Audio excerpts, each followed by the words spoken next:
un grand merci à tous les amis internautes, Boza partout dans le monde, Boza Landabiso. Grâce à votre chaîne Top Africa Télévision, bienvenue dans cette émission Top Analyse. Top Analyse, une émission d'analyse socio-politique. Top Analyse, une émission aussi de veille patriotique. Merci beaucoup à tous les abonnés de Top Africa Télévision. Merci pour la confiance, vous continuez pour payer sa biso. Na bosenga appel bandeko nous continuer la grande famille Top Africa Télévision te ndengo moni image oyo il suffit que cliquer na cloche eza au bas de ton écran de votre télévision. Il suffit de cliquer sur la place wana directement côté dans cette grande famille Top Africa Télévision. Alors, émission de l'autre dans moi point belé to kolobela surtout marqué que semaine passée mobimba.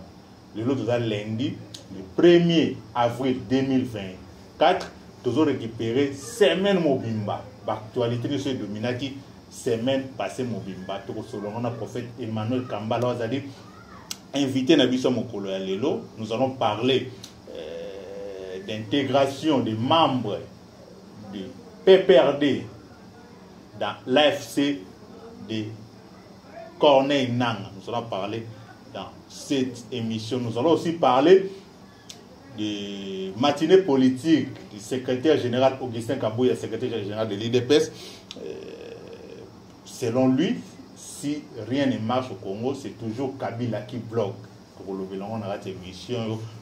La paix sur la sortie du nouveau premier ministre qui se pointe déjà à l'horizon. D'autres personnes, comme monsieur déjà on parle de Liaou, d'autres personnes parlent de Luzolo Bambi, il y en a d'autres personnes qui parlent aussi de Valentin Moubaki. J'ai attendu le nom de Valentin Moubaki aujourd'hui.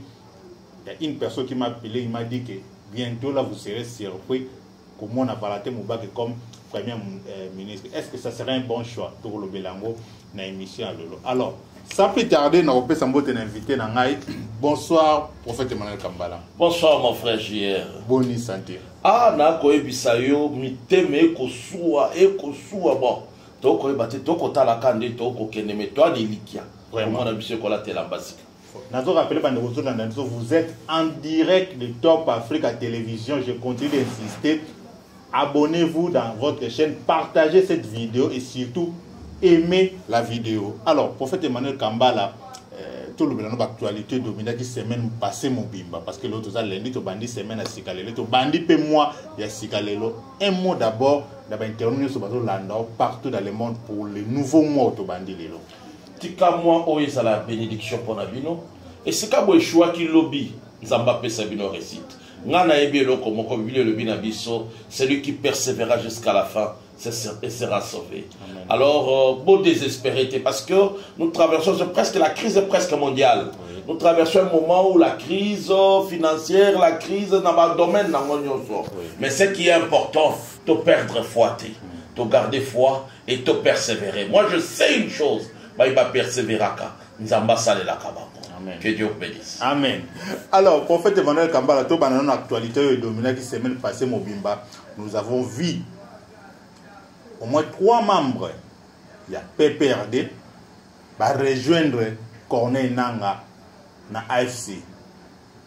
D'abord, réaction après Jean-Jacques Mamba, que nous avons tous décrié comment Jean-Jacques Mamba, qui était un député national de notre pays, le rôle de Mando a quitté à rejoindre AFC. On croyait peut-être que c'est limité, mais voilà, au niveau de PPRD, nous avons vu 3 personnes va rejoindre AFC. Parmi ces 3 personnes, on cite Harry Magé. Mais c'était prévisible. Les lots, on a parlé des infiltrés, on a parlé des traîtres. Mais c'est normal. Je crois 1 ou 2 semaines, 1 mois avant, Eliezer a dénoncé Kayango. Et quel était le rôle de service d'Abisso? Moi, je sais que ma service d'intelligence est anticipé. Oui, et quand tu peux interpeller Moutou par rapport à l'enquête, et le but est que va condamner, le but est que va kangio. Mais quand tu as une résidence, tu peux surveiller en fonction de l'enquête. Eliezer Tambo, je le cite, à Bandaki déjà Kolobayango, il y aura des gens du groupe, il y a PPRD qui vont quitter pour aller vers Corneille Nanga. C'est là où ça nous fait très mal. Bah, service d'intelligence, qu'est-ce que vous faites? C'est ça le problème. Les gens quittent. Dénoncer. Moi, service, quand on fait des analyses, c'est un œuvre d'esprit. On fait des analyses, nous aidons aussi ma service Nabiso. Ouais. Ils peuvent aussi prendre quelque chose de bon. À Bengi Binonde, ma service des Alaka, Yakanam. Analyse ou tu as trouvé ça où? Ça peut les aider, mais au moins, ils ont pris ce que Oyo Lobaki. Eliezer l'avait dit. Et on le disait toujours qu'il y a des traîtres, il y a des gens auxquels Balingi Mbokate. Et vous devez savoir une chose, mon frère JR. On se bat avec qui? On se bat avec des multinationaux. Pourquoi? C'est pour la richesse. De cela veut dire c'est pour l'argent. Il y a l'argent. Oui. Il y a des affairés, il y a des commerçants qui ont mis leur paquet pour détruire, pour piller Congo. Ils savent bien qu'il ne faut pas positifier ce qu'ils sont en train de faire à l'Est. Ils doivent recruter pour que le monde entier montre que ce n'est plus le Rwanda. Pas des douaniers Rwanda, c'est ça le combat qui est là. Donc nos services doivent maintenant anticiper et doivent aussi chercher à dissuader les autres à ne pas aller. C'est ça le problème. Mais tant que ça l'a monté, n'a évité ce que Zaka n'engage pas ça Rwanda, sécurité n'a dit soit Congo, il y a peut-être bazar pour faciliter, ou si ce sont leurs pions, on ne sait pas. Là on parle pas des Rwandais, on parle des Congolais, des pères et des mères. Mais le problème. Aller au front pour tuer leurs propres frères. Mais, tout simplement, mon frère JR, vous vous battez avec des gens qui ont de l'argent. L'argent ne vaut pas l'amour du pays. Mais l'amour du pays est où tu as un civisme. Civisme n'a pas de qu'on le dise comment. Le chef de l'État est venu à Yalobi. N'a la gratuité d'enseignement. Oui, on est entré dans la gratuité d'enseignement. Avec quel programme? L'ancien programme. Le même programme qui nous fait étudier des choses qui ne sont pas utiles pour les Congolais. Or, nous devons étudier. Il faut pas rénover. Il faut pas réformer. Baye la biso ba cour. On est réveiller banana biso. Baye ba Congo. Parce que toutes nos frontières, ce sont nos ennemis. Ah, sur le plan diplomatique, ce sont des adversaires. Mais sur le plan social, ce sont des amis, ce sont des voisins. Mais ils peuvent se transformer en ennemis. C'est comme on le voit aujourd'hui avec Rwanda. On a entendu avec Zambie. Zambie, on a dit que Kota Lopele. Chef coutumier, ce sont des Zambiens.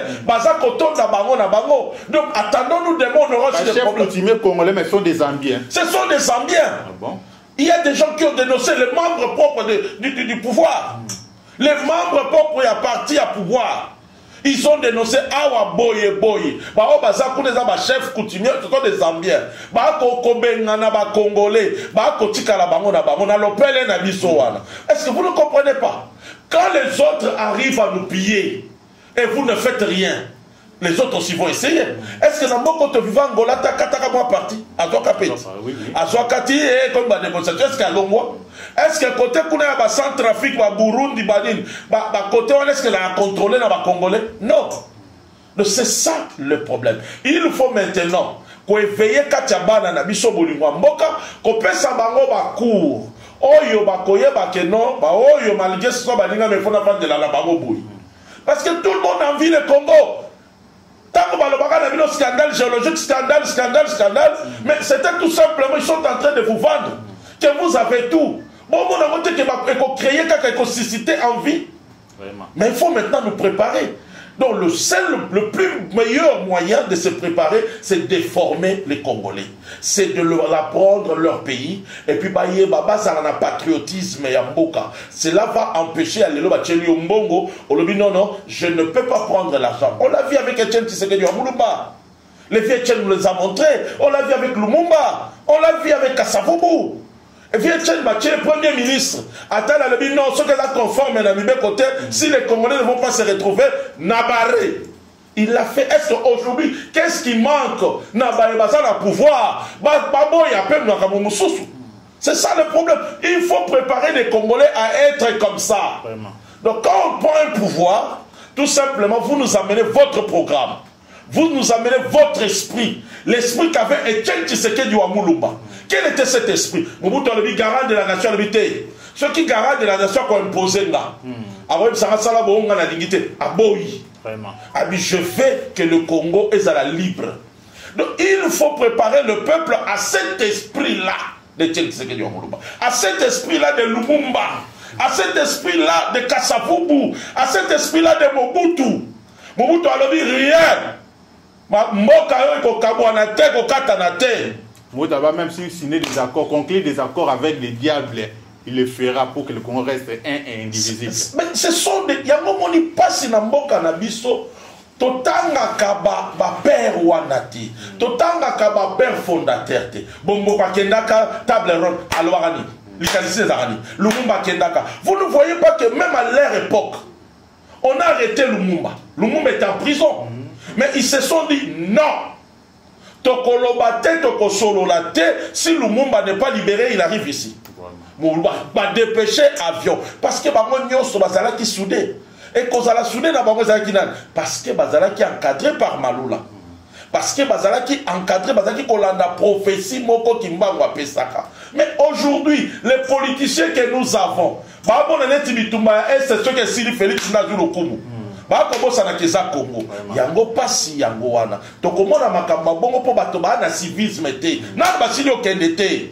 Na basili te. Alors, prophète Emmanuel Kamba ba réaction tumba ki beléa. Prenons d'abord la réaction de Eliezer Tambwe, honorable Eliezer Tambwe. Selon lui, il faut qu'on retire agrément. Il y a PPRD comme parti politique dans la République démocratique du Congo. Suite à l'intégration, il y a 3 membres, il y a PPRD, il y a 4, il y a AFC, il y a Corneille Nanga.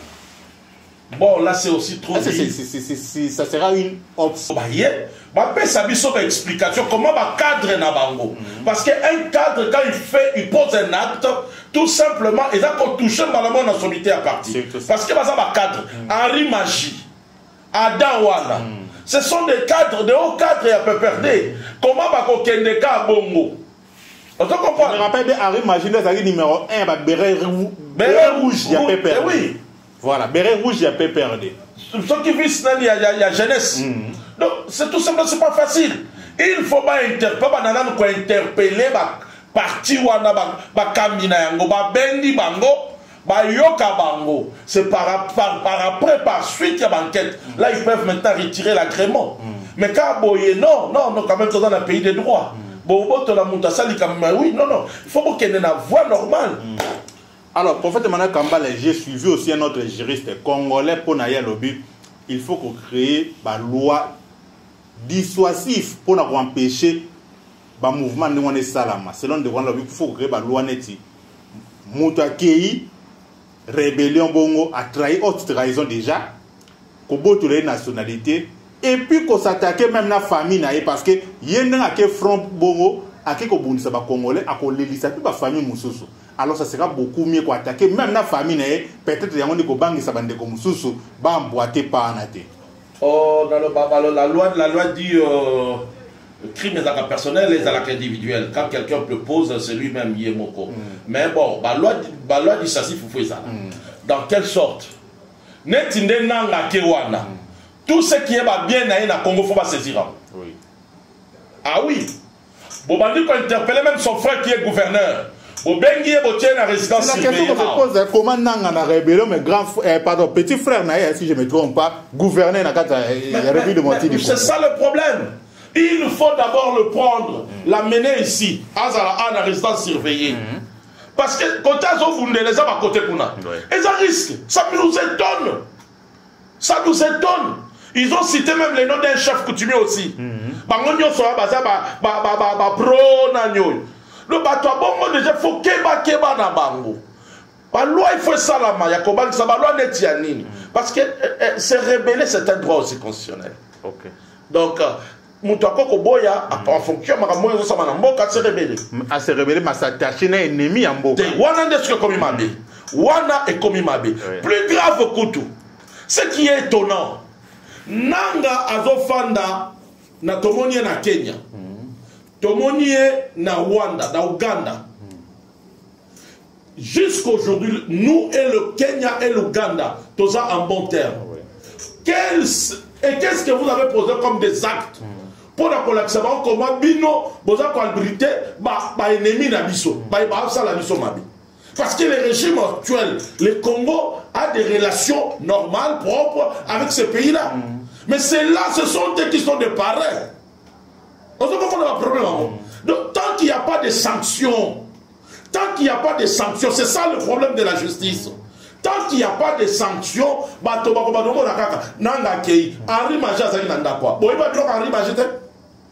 il faut qu'on saisisse rien. Adam Zaliao, c'est le moment. Quand je pars, je perds. Oui, parce que tu nous fais endayer. Tu fais pleurer des gens. Tu fais pleurer des Congolais. Bon, bisopé te olegisayo.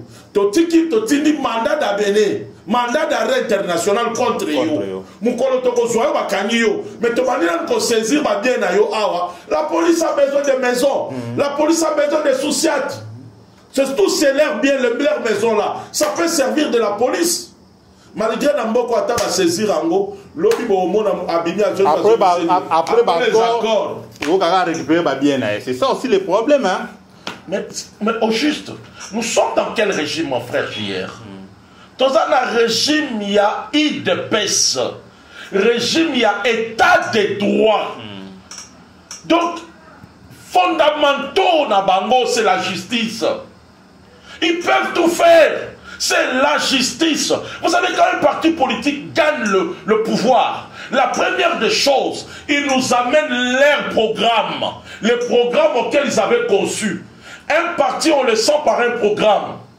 Programme Nabiso Zanini. Papa Etienne Alakisaka Biso, état des droits.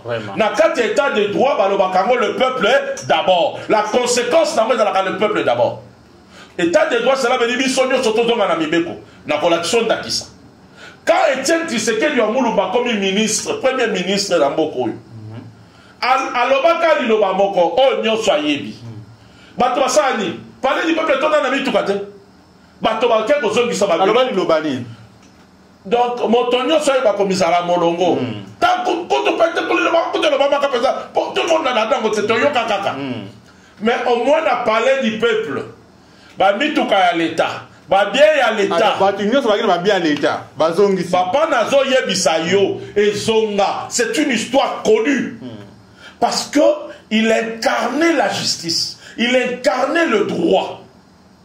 Alobi na kolata Razaka Lissousouté, Ti Mukolo Congo, Yango Momona Raviatikana ba Safari.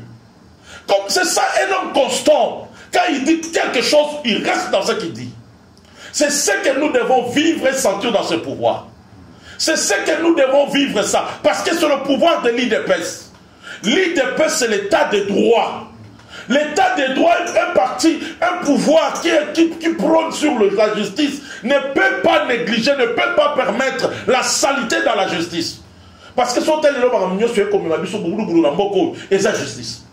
Parce que justice, il y a un les baraté. Or, il y a un moment et Harry Majakei, mais qui était dans le mandat beaucoup pété. Kenya Yewa Naza Kwalbilité Nanga, et là, parce que ce sont des procureurs, ce sont la justice qui doivent aller et se saisir. Et que maintenant, comme on a la présidence, non, ils ont fait ça, c'est contre. Allez, malheureusement, ce qui est présidence, vous avez acte. Donc, acte, bien ici, dans le ministre des Affaires étrangères, tu fais ça, tu dis ça. Parce que la justice n'est la mouki. Mais, Arimaja comme il et comme il a pas j'aime mon boyer, de comme il a beaucoup de choses, tout le monde a la chose, comme on m'a dit, c'est pas Arimaji, normal. Ada Pasakuna, normal. Jean-Jacques Mamba, normal. Jean-Jacques Mamba vécu ici. Il a vécu ici, il a bénéficié Nambongo Yabako. Il est député national pendant 5 ans. Il faut attention qu'à ma sanction. Ce qui va sanctionner aux arrêtés, bon, ils sont clairs, vous avez la claire, vous avez la claire, c'est la coopération, tu comprends qu'il y a une coopération. Mais, nous sommes bien locaux, pouvoir Oyo, Nzamba permettre Félix Azala pour remettre Madame Nanzela. Alors, bateau va ko sakane na nango, ba ye ko jouir. babima bajuicer bakolia mbongo wana te bakolia ngote tozoloba. Je le dis comme étant un homme de Dieu, parce que nous attendons. On a mis tout notre espoir, toute notre confiance dans le régime Oyo, que ça va reconstruire le pays, on aura un décollage. Mais ce qui y était, que parce que Bajuicer Bazar Dakati, soi-disant, le ban Sambi, ton Sambi la Zalate. Mais ce qui a Zali, Baolia Mongonato, aussi la Bamonyo. Vraiment. Prophète Emmanuel Kambala, toujours continuer l'émission d'Abisso, Bandegozo Landabisso. Partout dans le monde, nous avons prophète Emmanuel Kambala. Numéro d'Abisso, il y a affiché au bas de vos écrans. Au cours de Abisso à tout moment, au Abisso. Numéro d'Abisso na WhatsApp, au cours de Abisso, message nous na WhatsApp, alors, prophète Emmanuel Kambala, vous avez parlé de Corneille Nanga. Parlons d'abord de sa sortie à Salaki na Kiwanja devant la population. Corneille Nanga promet à ce marché. Croyez-vous que Lelo, en 2024, Corneille Nanga est capable de marcher de là où il est pour renverser le pouvoir du président Félix Tshisekedi à Kinshasa? Et ça, l'okuta. Et là, que ça y c'est parce que l'autre justice ne fait rien. Vous comprenez? Ce qui arrive magie. To Corneille Nanga yoki kenda kunaye ba saisira. Parce que ba bombo ba bombarda ki batoana ba saisir yango l'état pesi ordre. Ba teka yango ba zo mbongo wana ba tinda yango na batoyo ba kimi ba guerre à l'est. Oui. Amoni peut-être ba tekinda konaye. Ba kei nango ba lobi na ye mutu. Mandat d'arrêt international. Je crois que mingi ba kobanda kobaka. Parce que nous, on ne se bat pas avec le Corneille Nanga. On se bat avec le Rwanda. Rwanda, Kagame, ko recruter les Congolais. C'est quelque chose qu'on a déjà vécu. On l'a vécu avec Laurent Désiré Kabila. Il est venu, c'était des Rwandais qui étaient derrière. Et nous avons cru que c'est le nôtre. Le nôtre frère arrive. Oui, c'est le nôtre. Ils ont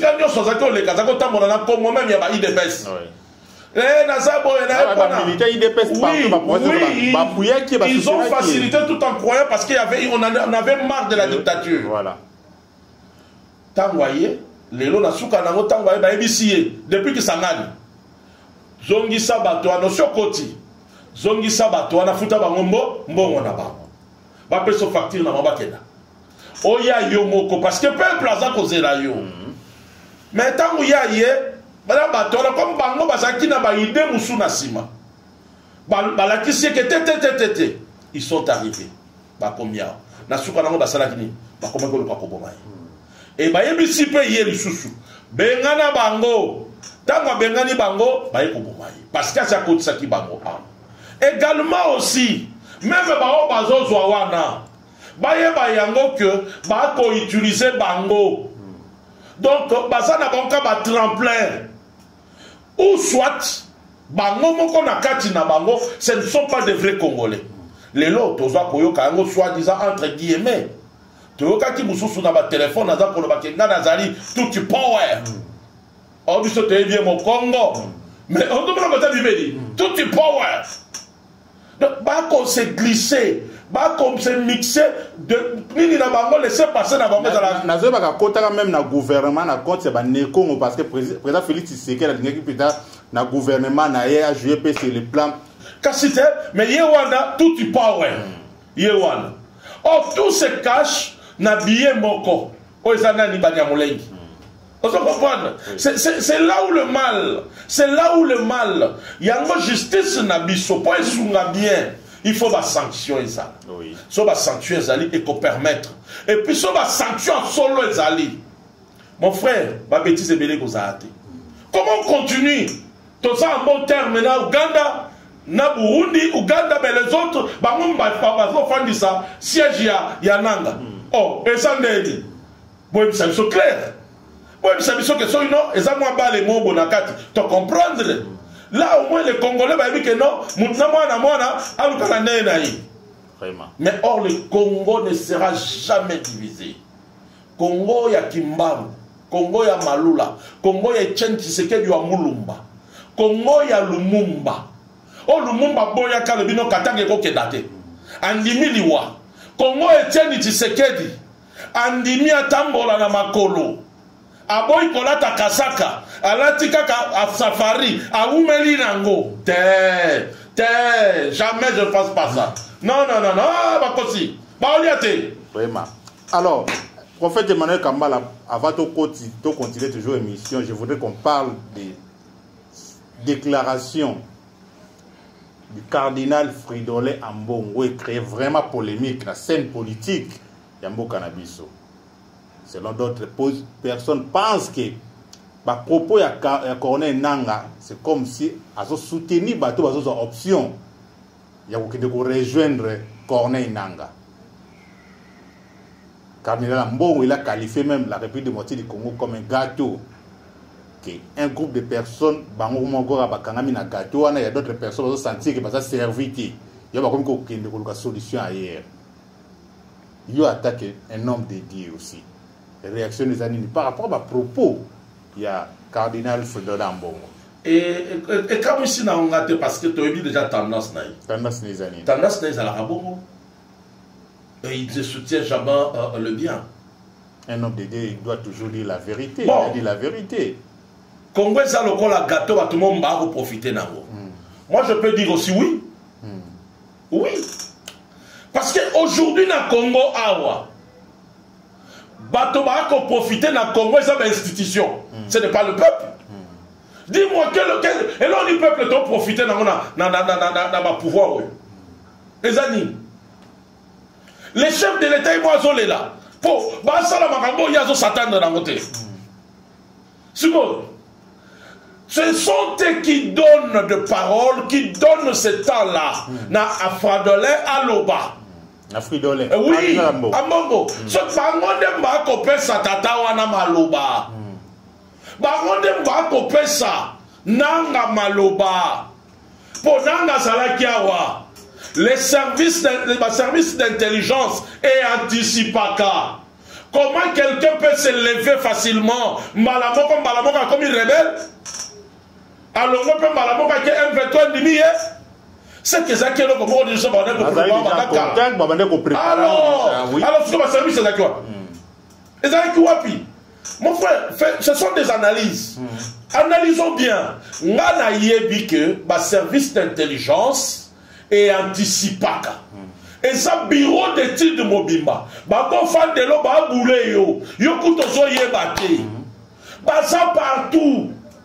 Ba anticipaka. Nanga va kenda lobi tolanda ki yango. Tolanda ki même nani Serge Kabuya. Aleka ki. Akende ki na bureau. Aloba ki boy. Mais quand il passait là, il marchait avec nous là. Il était là parmi dans le temps des Congolais. Pour réfléchir, qui était bon, anticiper, qui était né. Ah! Ça, c'est un de deux. Henri Magie, dit Abimi, et l'honorable Eliezer Abandi Koloba avant, Batouba Kobima, Batouyaka a peu perdu, Balekina TV, Bafingi, non, je sais c'était comment. Mais aujourd'hui, je me dis, c'est vrai. Il avait raison. Et Eliezer avait raison. Pépère d'Abima a démenti parce que ma fille qui est Eliezer. Est-ce que Eliezer a consacré? Mais ce qu'on va servir, c'est ça qui wapi. Moutulokola Henri Magie a outi prison par rapport à ma propos à ma baie. Oh, il y a un accord. N'a qu'à publier yango. Bokangiye. Bobone déjà Kazamoto ma baie. Si vous avez la frontière Nini, il faut que son n'a laissé passer Nini. Parce que pour nos bima, au côté Brazza, il faut laisser passer. Au bima, au côté Angola, il faut laisser passer au visa. Au bima, dans Centrafrique, laissez passer au visa. Baye bisabiso, abimi ndenge Nini, l'aéroport Nini, nani appelle si laissez passer wana au visa wana. C'est ça le problème. C'est là où ce qui donne maintenant au cardinal. Alors, ma père, on comprend. Parce que parce qu'avant de sortir, papa, tout ça, voyage. le service n'a pas embarqué, tel est sorti. Ce qu'on a moutou lokola ngayanga likututé. Moutou lokola yé Henri Magie. Moutou bakanga qui n'a pas propos mabé. C'est un leader d'opinion. Abimika bongo abimika kesima comme on a boniko on n'est pas des petits enfants quand même. On est des Congolais. Tout aussi le Congo Congo na biso. Mais pour fait Emmanuel Kambala en écoutant cardinal Mbongo quelque part aux hommes toujours dédouané puis par sa crédit na Henri Magie na Henri Magie consort n'est pas rejoindre Corneille nanga après tout. Non. Ce qui cardinal a une tendance wana. Donc a commis comme ma biso photo douter pédaille.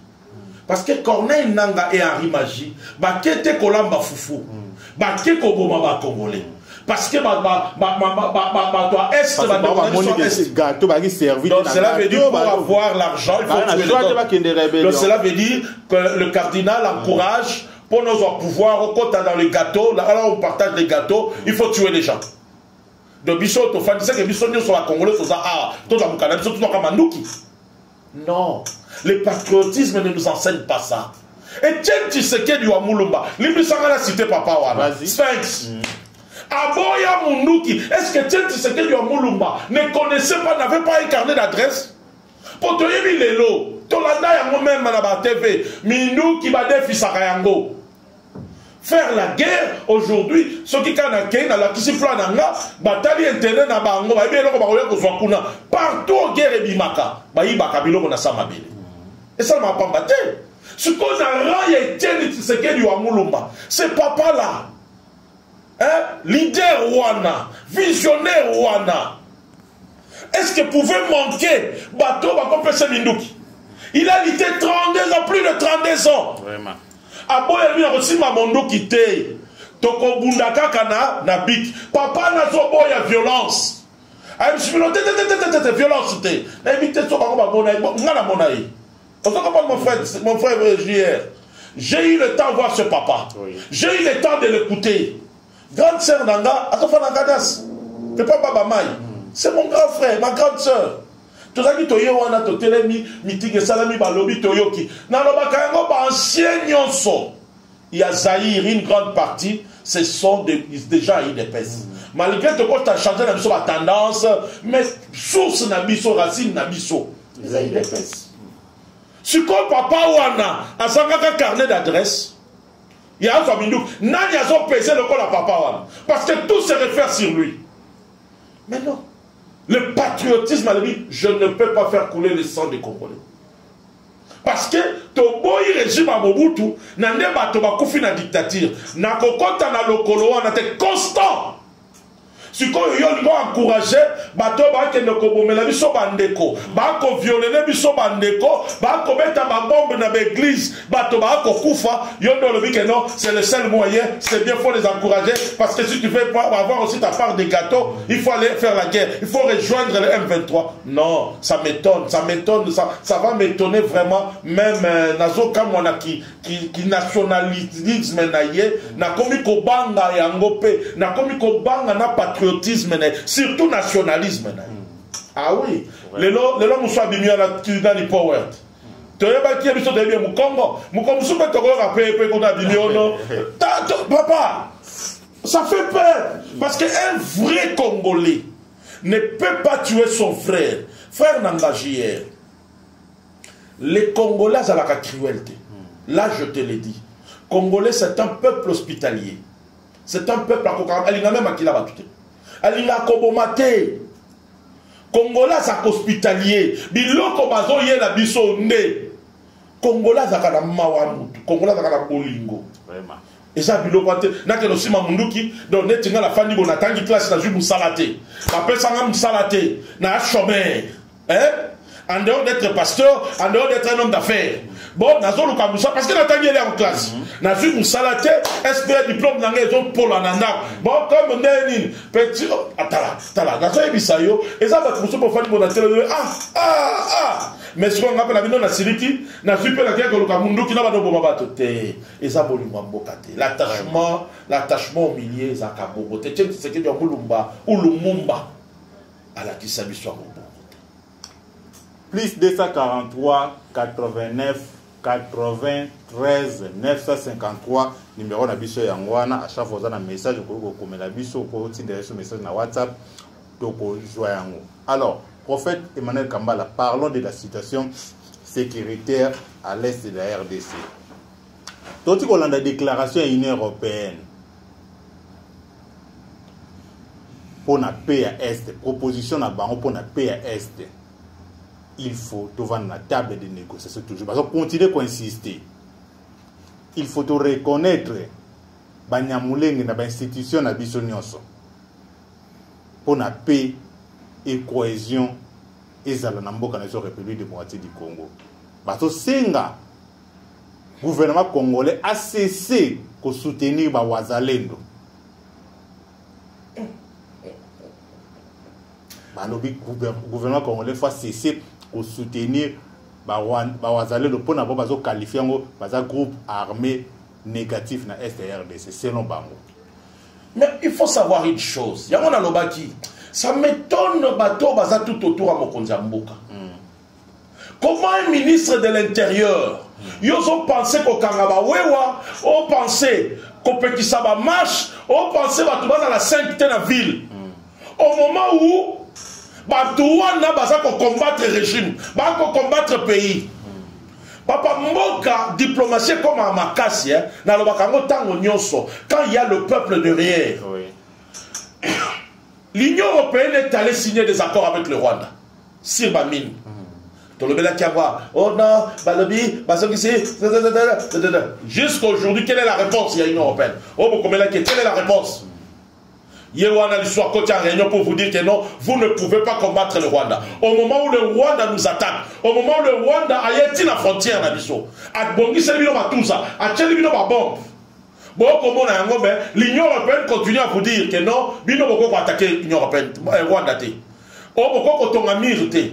Boye bisabiso. Même tout tonga Congo ko tonga mirité séparé et à destina Rwanda. Baye bisabiso ndé. Ngai naza ko tuna na pouvoir. Baye bisabiso tozalaka indépendant to tozalaka indépendant te soki toza indépendant cela veut dire tozala libre ya kosala otolingi. Comment jusqu'à quand? Oyebi mon frère JR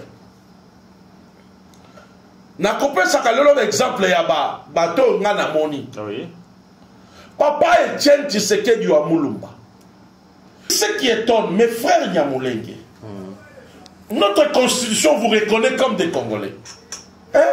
Mais il faut Kagame et Kakalobele la cabino. Qu'est-ce qui ne va pas? Parce qu'à chaque fois que l'Union européenne, les Américains peuvent parler, ils citent vos noms. Ce qu'on a battu. Dans le pays, donc, race phare. Et ça va déconner. Pourquoi seulement les Banyamulenge? On va dire que comme on a été si kabiso ba Congolais, to ko linga Banyamulenge te. Vraiment. Bazalaka kutu Banyamulenge te to tanga na bango awa, to fana na ba Rwandais, to zalaka problème na ba Rwandais te. To za ba problème na régime Kagame. Baye bazo ko luka ko détruire le Congo. Ceux qui ont Rwandais comme ko luka détruire le Congo, à ce moment là biso ba Congolais to comme contre eux. Mais bozui pe nationalité en on va faire ça dans la constitution. Congolais, aboyi na répété. Bon d'accord, constitution en moi les fandi. Mais qu'est-ce qui ne va pas? Comment ces dossiers-là doivent toujours continuer? Les Banyamulenge. Quel est le problème? Qu'est-ce qui se cache derrière les Banyamulenge? C'est là, c'est une question.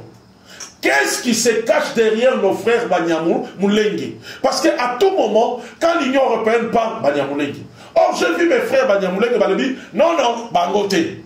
Bango Bali Mamba Kagame Wanate. Mais comment Kagame continue toujours à se cacher derrière les Banyamulenge? Et ils veulent tout simplement nous ramener encore les autres. Il y a d'autres Banyamulenge qui sont au Rwanda. Mais vous ne voyez pas que Mabe Mokobo ou bien Likamo Mokobo et Globo Mamanasima, vous devez, les frères Banyamulenge, Sobokoyo Kanga, vous devez vous manifester. Vous devez faire de marche, et vous devez vous manifester. Parce qu'on est en train de tromper sur vous. Ou au moins, combine Nabino. Mais ce qu'ils ont combine, Boyeba Ango Kemabele et Gangaka. Ah oui, mon frère, parce que ça m'étonne. L'Union européenne parle, il ne faut pas ériger un mur. L'Union européenne parle, il ne faut pas attaquer le Rwanda. Mais le Rwanda nous attaque. Vous voyez bien que c'est le Rwanda. Prophète Emmanuel Kambala, pourquoi la présence de Ouazalendo dans l'Est et République du Congo, ils ont dérangé même la communauté internationale? Qu'est-ce qui se passe réellement? Parce que Bazab autochtone, parce que Bazab un peuple sérieux, ils veulent défendre leur terre. C'est ça le problème. Bissonio sur ma Congolais, faut oui. Il faut qu'on s'élève. Or, nous tous, nous avons cet esprit. Je demande à tout Congolais partout. Parce que tout défendre ma belle et là où vous verrez que l'Union européenne a négocié, et puis moi je le dis, hein, excusez-moi le terme, ça c'est mon analyse. Oui, dans mon analyse, le gouvernement de Sakal Sabango, parce qu'il y a un Kabango. Ce qui est le gouvernement, il y a son peuple. Mamboy aussi là. Oui. Bon, tala, on y a vu qu'il y a 15 ans, tu me souviens de Missa Bangonza, mais dans ma casse. Dans 15 ans, on va faire la chasse aux sorciers. On pratiquait foi chrétienté. Dans 15 ans, c'est une histoire connue. Alors, si on peut faire chasse aux sorciers dans le Congo. Ah oui, il y a possibilité de le faire. Les Ouazalendo sont en train de défendre la terre. Bango Balingi Yangote, c'est une coopération. Ce sont des affaires. Le multinational, Bazuimbongo. Comme Bazan a besoin d'Ithiop, Bazan a besoin de coltan. Matière première, en première nécessité. Pour le moment, Bazan ça la voiture électrique, ordinateur, tout ce qui est téléphone portable. Et c'est la coltan. C'est comme ça qu'ils veulent ça. Matière moussou, c'est mirochlore. Et ça, on va parler, on va fiser. Donc, c'est ça leur problème. Ils ont découvert ça depuis longtemps. Même ceux qui ont l'année au monde, l'Iwa même Yamobutu, attaque Yamobutu, c'était lié à Est. Il n'a pas voulu céder le Est et le Jekamine. Jekamine est représenté dans l'époque à Kabila. Ah oui, je vous dis. Mobutu a représenté à Jekamine. Le lot Jekamine est présenté, qu'est-ce que nous gagnons? Jekamine a ça dans l'émission à câble. Mais le lot a un câble. Bon, tous ceux qui sortent, le Congo gagne combien? La plupart de les Congolais. Et comment un particulier? C'est ça, c'est ce que l'homme blanc voulait. Abimissa, si nous sommes beaucoup de dictateurs, oui, on ne refuse pas. Mais moi, quand vous pensez que cette démocratie, et ça est une vraie démocratie dans la ça va bien fonctionner avec nous. Ah oui, parce que les autres opposants, on va sous-traiter. Les opposants, on va sous-traitant.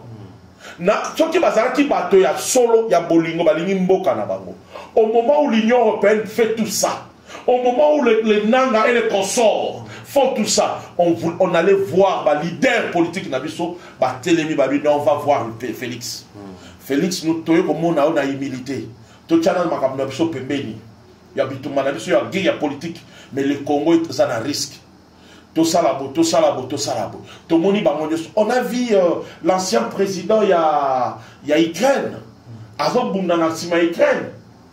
Malgré le président actuel à Zawana. Je vais combattre pour l'Ukraine. Qu'est-ce qui manque aussi? Martin Fayoulou, Moïse Katumbi, ainsi de suite et les autres.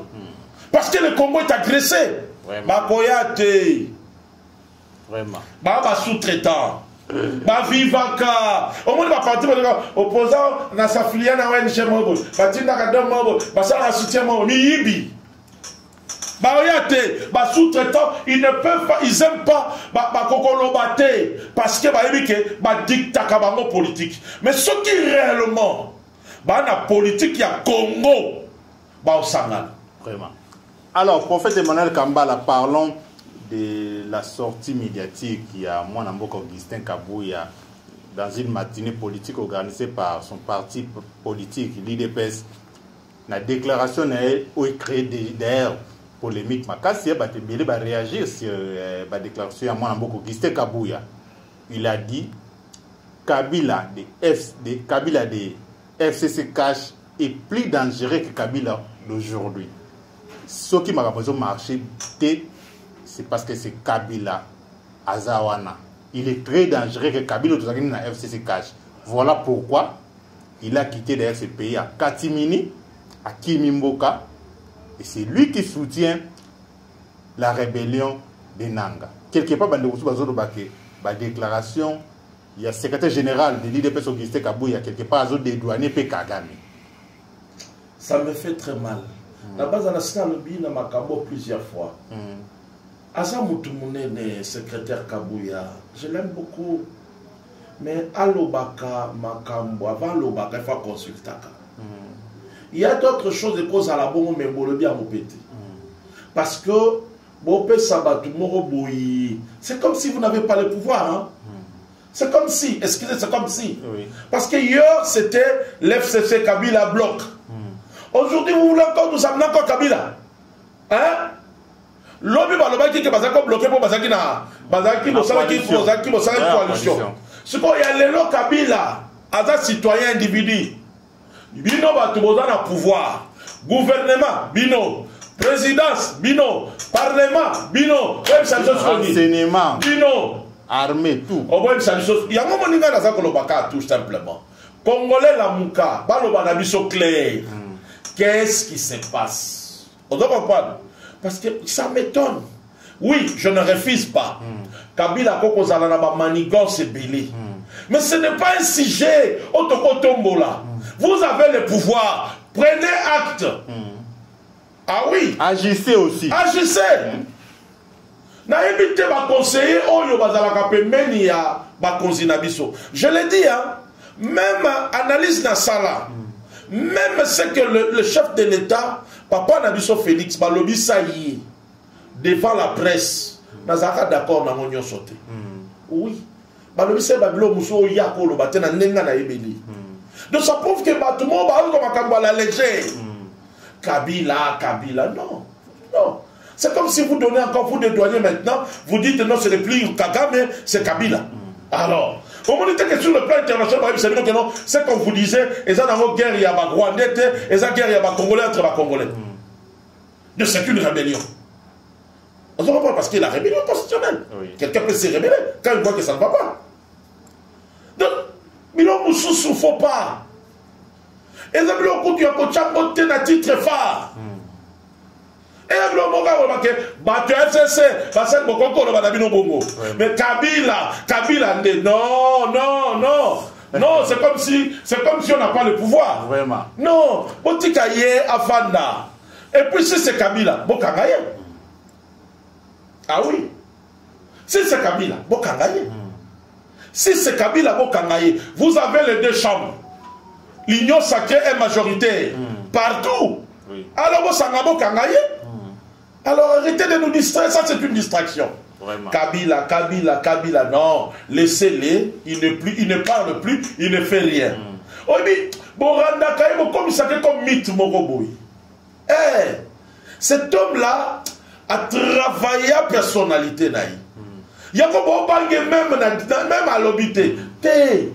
Bon démystifier ce que vous devez faire, bon démystifier, bon rendre encore fort. Quand vous dites ça, même Bomba Maki, ils se disent Yemei. Vous savez, tout le monde ministre Mokazoganga, Yemei, Nabengaki Yemei, Yemei à lobby. C'est parce que vous lui donnez plus du pouvoir. Vraiment. Non, il n'a pas vraiment le droit de nous dire ça. Il a sorti. Donc, si je m'en il ne fallait même pas. Vraiment. Alors, prophète Emmanuel Kambala, tout comme vraiment la souka, un dernier point d'émission, ça va te clôturer. Parlons des élections des gouverneurs dans la ville-province de Kinshasa. Déjà, tout le monde a qui 29 personnes, 29 personnes, la liste est assignée publiée au Bazaba candidat confirmé pour la ville-province de Kinshasa. Mais la 29 fois, on a retrouvé d'ailleurs Kombopé. Il y a mon amboka Chantini Ngobi, as candidat. Tu retrouves Kombo Golden Poi, as candidat gouverneur à ville province de Kinshasa. Daniel Bumba, il est candidat Union Sacrée, choix IDPS Yewana. Daniel Bumba n'a dit le commission adjoint. Pour le point de vue des années par rapport à l'élection, qui va réellement diriger pour diriger ville province de Kinshasa, nous en avons besoin. il faut tozwa moto oyo azana bolingo mboka azana histoire moko toyebi parce que na Congo problème ezo boma ka Congo eza moko bolingo mboka ya bolingo mboka eza na classe te okotanga mingi te mais ozana bolingo mboka aider yo osuni mboka déjà ba liste na kamwe nani Jantini candidat gouverneur à Kinshasa pour sa propre réélection, pour sa propre succession. Frère Nanga, Kinshasa a salité, Kinshasa même à l'époque des Arabes. Oh, et comme il fout les escanyos. Oh, puis ça va t'amener votre bagarre qui s'est fout les ali et ça bantenne, il y a mis ça la mabi. Ce que tu as évité. Bah, même les bisous bantenne, bah, hôtel, y a Bakindoki. Eh, papa LMK, papa Mouto Bokalom. Au moins, hôtel, il y a salité, bah, ça, les bisous, la ville qui t'a donné. La description des hôtels. Oh, papa, ça passe. Et bon, papa, il y a des sous. N'a pas hôtel, et belé, pour y a des. T'as là. Tout ce qui est la plus belle bisous, bah, il y a. Bah, peut ça bisous, peut, oh, bango, bah, coquille. Oh, bino aussi pour ça là qui paye pour la kisibiso. Donc télébino parce que ça na makamusu boko ba ke boye makamusu te oui. Bozu peta ko episa biso yango te. Yango to koloba parce qu'on n'a pas de conflit, on n'a pas de don contre bango. Neti Jantini, c'est quelqu'un que moi j'aime vraiment. Posture na yeka na bana sepela nango. Mais kota la misala sa la ville à Kinshasa na sepela nango te. Na sepela nango tamukete. Vraiment. Mais na ça na problème n'a y été. Bon, Bumba Azali, comment dirais-je, billet à Nanyo, il y a des pes. Bangona Edi Yeli. Tike gagné Igno Saka parce que Edi Yeli a membre ya MLC. MLC. Tike ya gagné ya Igno. Bon, ce qui déjà eu des pes à Tombolier, c'est que à passer par consensus parce que pour imposer les bisous.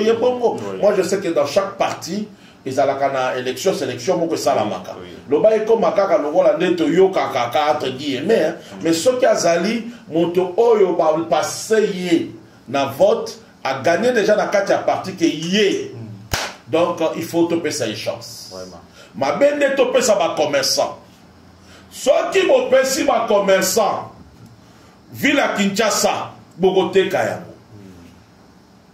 Bopé sa ville à Kinshasa, un bureaucrate. Moto a yebi, qu'on fasse de l'administration à Kinshasa. Kinshasa, a besoin d'administrer Yango. Et puis Kinshasa, comme une ville métropolitaine. Et à mon aîné, plus de 15 millions. Et c'est cause à la carte, mon côté, il faut qu'on attende à 5 villes. Dans Kinshasa, pour tout ça, on a plus de 15 millions. Comment vous regardez la ville, mon coco? Vraiment. Donc il faut un vrai administratif. Moutou oya yebi penza administration. Mais ceux qui vont penser qu'à pona ba kanyaka, toka kapona ba mbongo na bango, tokolela lisusu. Mais cette fois-ci tokolela te. Congolais nyonso azokota un esprit ya ba wazalendo. Congolais nyonso azokota un esprit ya molimo ya Kimbangu. L'esprit qui a été sur Kimbangu. Cet esprit-là qui a été sur Kimbangu, sur ma perte de l'indépendance, et quand on a Congolais nyonso. Donc cela veut dire, soulèvement de Salama Awa, marche na marche. Alors ce que total a bino c'est là, pour aussi vous présenter Batunabino. C'est la promesse du chef de l'État. Nous devons soutenir le chef de l'État parce que les chefs de l'État, quand on a bisika nyon sauté, les chefs de l'État sont en Batounaye. Alors Batouana, il faut pas qu'on ça. Et mon iseli est chef de l'État. De peur que tout le monde a attaqué le chef de l'État, bango ba sala misala. Alors pour tous on dit ça mal, mais pas chef de l'État. Toko banda ko funda Batouana na ba marche, na ba soulèvement. Ah, toko sala te, toko bimate, marche na balabala. Toko ini kamusongolo. Chef de l'État tout na bango yo. Ponanga, na linga ko chef de l'État banda ko nommer ba gouverneur. Mais il peut le faire aussi. ce qui a commis le cours constitutionnel, à la kisi bango parce que le lot, tu as une corruption de les autres tambours, tu as une mbongo de les autres. Ça serait une violation de la constitution, moi je modifier la loi constitutionnelle, c'est ça. Dit à une réalité, comme c'est le garant, il y a bon fonctionnement. Il peut aussi demander, il peut aussi écrire dans le cours constitutionnel.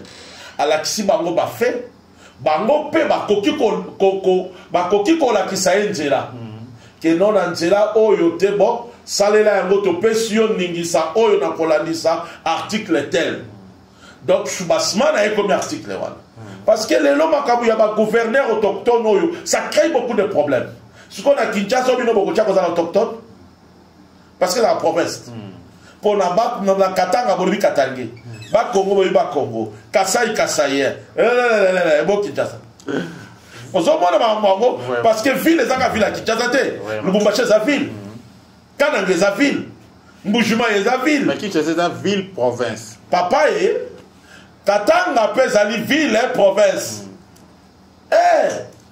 donc pour moi que il y a beaucoup de choses qu'il faut un peu pas mettre à côté. Alors, papa, chef de l'État va dire qu'on nomme un gouverneur. Ça va changer beaucoup de choses. Ça va réduire aussi la dictature. Et plutôt le tribalisme. Parce que nous avons les amis nous bailler les bisous constitution il y a Belgique constitution va copier va coller constitution va plagiat ça nous amène beaucoup de choses et ça constitution na biso toto ça mais makambo embele saison na kati et ça ko sunga Congo te et kendisa Congo liboso te. Il faut revoir notre constitution. Il faut vraiment revoir notre constitution. Neti makambo na ta kolobano ya ba gouverneur oyo. Jusqu'à maintenant, bazo cha dit il est le deuxième gouverneur. Ba yebisa bino rôle na ezali. Ba tâche na ezali. Et comme ça subi tumbate ya Gentilina te je koko kutute.